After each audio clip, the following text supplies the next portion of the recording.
Hey, Sarah here, and today I want to talk with you about 16 different ways that you can do a squat.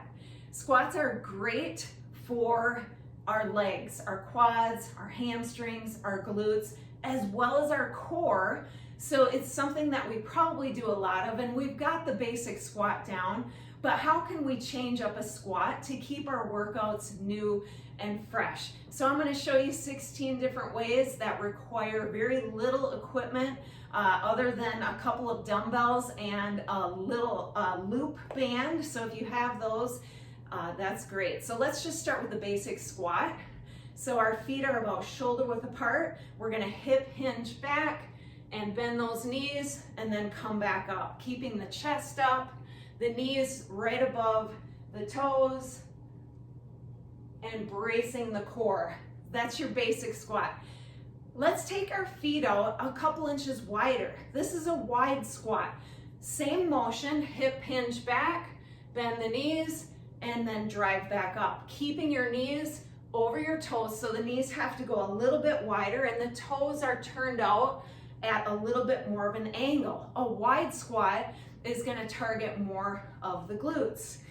So what if we go even wider? Turn the toes out even more. This is a sumo squat.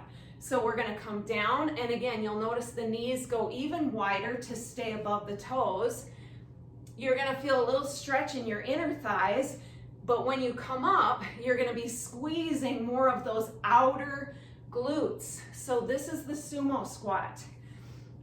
All right, we have a wall squat, which I can't really show you because I don't have a wall in camera view, but you're just gonna lean your body into the wall and you just hold that seated position with the legs in an isometric contraction. So that's gonna train endurance in the legs and lots of tension, lots of time under tension. All right, we have the prisoner squat where we take our hands behind our head.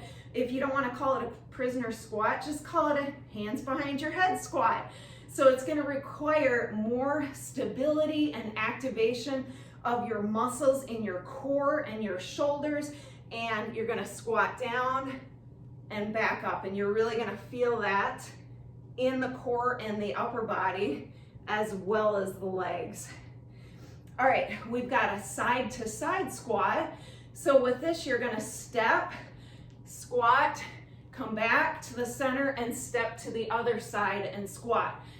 So this is a basic squat, but we're just adding a little bit of movement in the frontal plane. All right, we have a squat walk. So you're going to get down into a squat position towards the bottom range, and you're just going to walk forward. Take about 4 steps forward and then 4 steps back, staying in that low loaded position. And again, this is great for endurance training. Legs will really start to burn with that exercise. This one is similar. It's a squat pulse.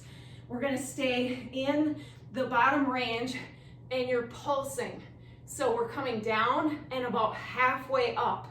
So if you could do this as a finisher. If you've already done a lot of squats, you could finish off with some bottom half pulses. You're gonna feel that burn with that added tension, time under tension. All right, so now we can add load to our squats or add some weights. So if you have any dumbbells, go ahead and grab those. This is a basic squat with dumbbells, so you can call it a dumbbell squat. Again, feet are about hip width apart and hold a dumbbell in each hand. Make sure you're driving the hips back and the knees are staying right above the toes.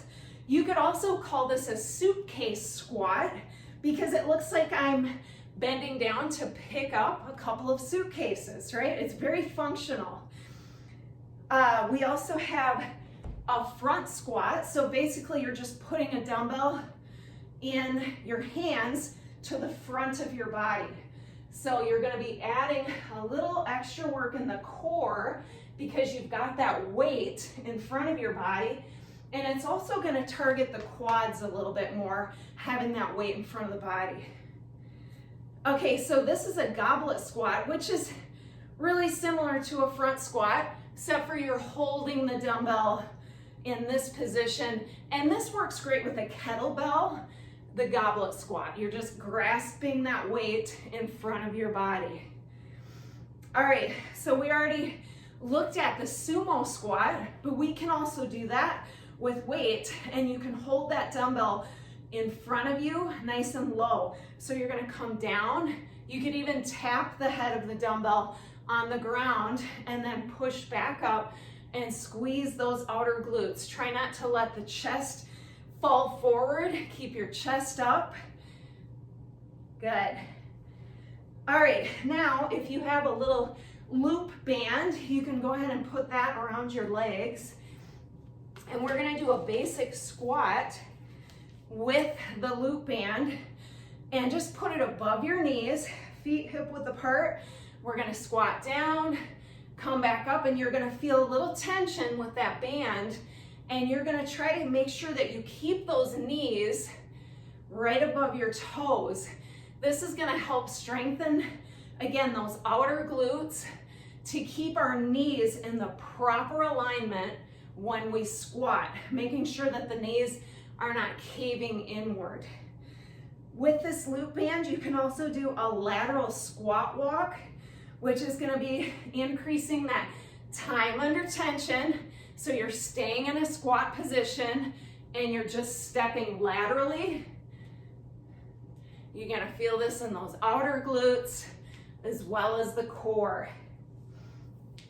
All right, and then we have a chair squat or a box squat. You can do it with a chair or a box. The box might be a little bit lower. The chair might be a little bit higher, but you're gonna stand right in front of the chair box and squat. Have a seat, come back up. Push the hips back, lean forward so the chest comes forward to counter your weight, and the knees stay right above the toes, okay?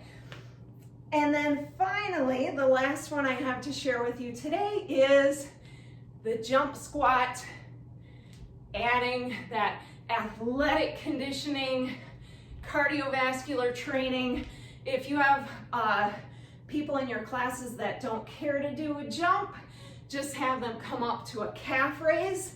So push all the way up to your toes and squeeze your calves, your quads, everything. All right, so there you go, 16 different ways to do a squat, and I know there are many more, but I just wanted to share with you some fun ideas that you can add to your workouts or to your classes. Hope you like it.